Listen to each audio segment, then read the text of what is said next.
Hello everyone.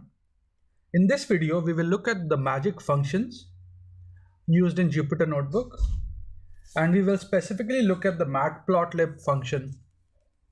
So the first thing that you need to know is that a magic function starts with a percentage sign.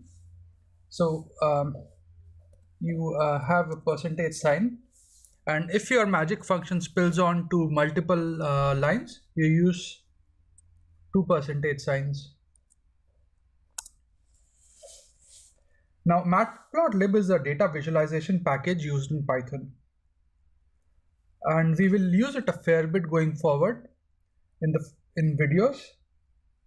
And this this package is used to show the visualizations in the Jupyter Notebook itself. So let's start.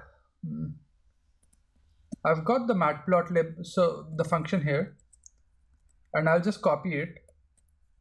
So as you can see, it starts with a percentage sign and then it says matplotlib inline, and I will do shift enter. So what shift enter will do is it will execute this and create a new cell.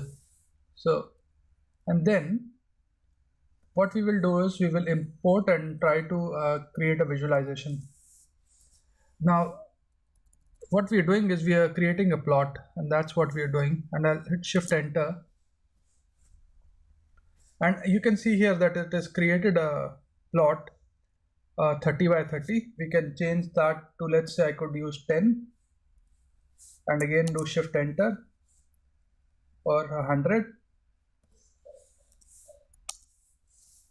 So matplotlib inline function is used to import visualizations available with the matplotlib package into Jupyter Notebooks.